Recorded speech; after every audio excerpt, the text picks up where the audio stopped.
Graça e paz, queridos. Estamos hoje aqui no 12º dia de janeiro, pelo mês de dezembro. Mas eu quero que você tenha uma reflexão de todo o ano e em tudo aquilo que Deus falou através de nós. Eu quero que você perceba. Abra aí a sua Bíblia, talvez se você quiser dar um pause, em Neemias capítulo 2. E vamos ler os versículos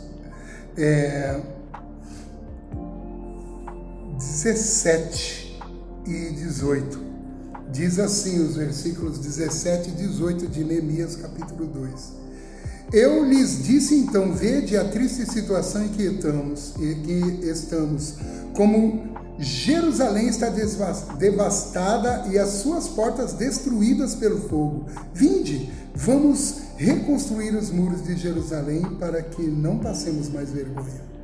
Contei-lhes então como a mão de Deus havia sido bondosa comigo e lhes relatei também as palavras do rei.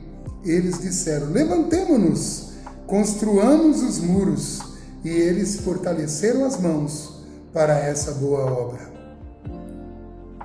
Neemias desafiou a liderança de Jerusalém para a restauração da cidade. E eles entenderam que era necessário que realmente algo fosse feito e eles se propuseram a fazer isso. E disseram, vamos nos levantar e vamos realmente fortalecer nossas mãos nessa boa obra. Eu quero te convidar a fortalecer as suas mãos nessa boa obra que o Senhor tem colocado diante de nós na Primeira Igreja Batista em Fernandópolis e na tua vida. Sabe, eu entendo que para você ter um ano abençoado, algumas coisas precisam ser restauradas. Não basta você saber o que precisa mudar. Você precisa fazer alguma coisa e mudar. Não basta você saber o que deve ser feito. Você precisa começar a fazer.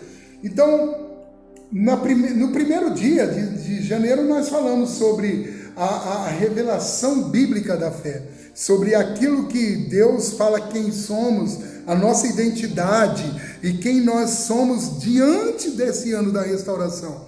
E depois o pastor Pablo veio falando da fé do evangelho compartilhado, para que você entendesse que não basta você entender quem você é na palavra, mas você precisa entender quem os outros são na palavra e precisa restaurar isso no seu coração, porque senão ninguém compartilha a palavra, ninguém evangeliza, ninguém faz missões, ninguém busca tornar a igreja relevante na cidade se isso não acontecer.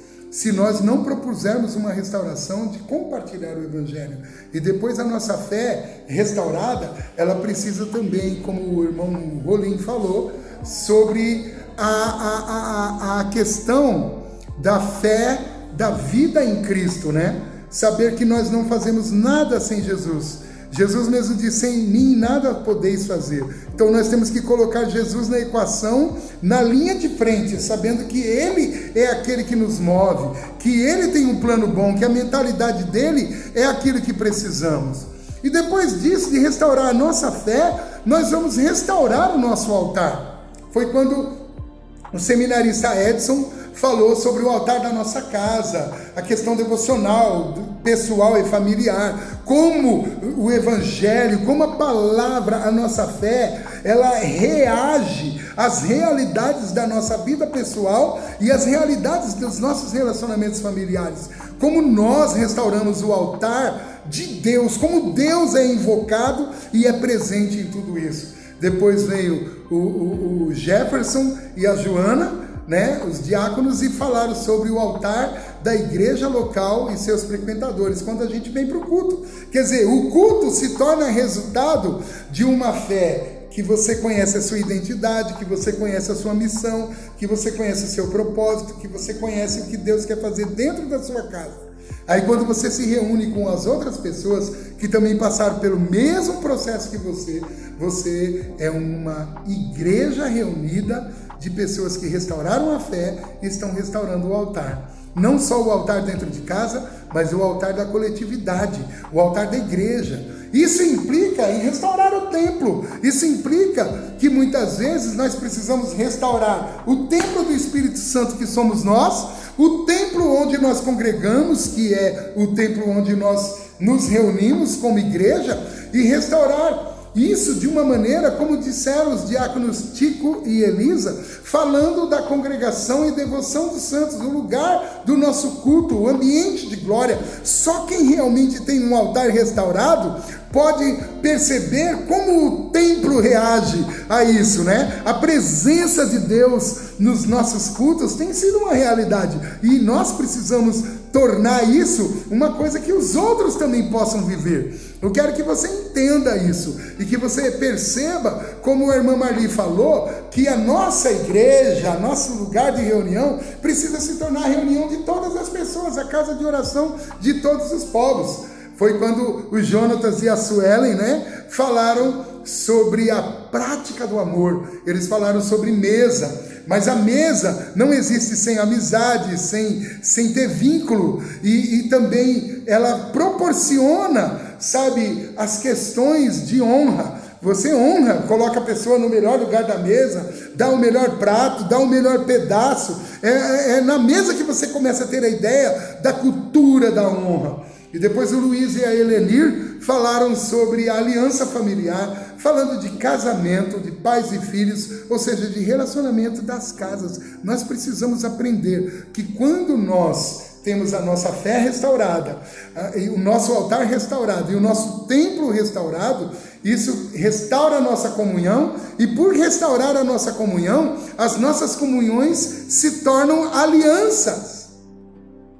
Alianças ministeriais, alianças de engajamentos. Nós não deixamos os outros sozinhos, nós juntamos força, nos aliançamos com eles. Foi isso que a Helenir e o Luiz falaram, né? Depois disso, o Bruno falou sobre a aliança ministerial, de dons, talentos, engajamento. Então é mais do que a aliança da casa, dos relacionamentos, é a aliança de ministérios, né? E isso é muito importante, porque depois disso, quando nós começamos a restaurar as alianças, os ministérios começam a ser restaurados, né? É aí que entra o diácono Agenor, que falou sobre a necessidade de servirmos como igreja, né? Com os nossos dons e talentos, né? Para os nossos ministérios fluírem. E depois disso nós vemos o que eu vim dizer na restauração dos nossos muros, na restauração que vai implicar na restauração do altar, na restauração do templo, na restauração de todas as coisas dentro do templo, a comunhão, as alianças e os ministérios. Tudo isso é a nossa visão e o nosso horizonte. Que Deus te abençoe, que Ele te ajude a entender a fluência profética da igreja, a entender que essa cidade de Fernandópolis e essa região precisam ser alvos da expansão da obra de Deus em nós e através de nós. O que Deus está fazendo pela Igreja Batista e através da Igreja Batista precisa se tornar relevante na cidade. Eu queria te fazer uma pergunta para encerrar. Se a Igreja Batista não existisse mais, fechasse as portas, Fernandópolis iria sentir falta? Pois é.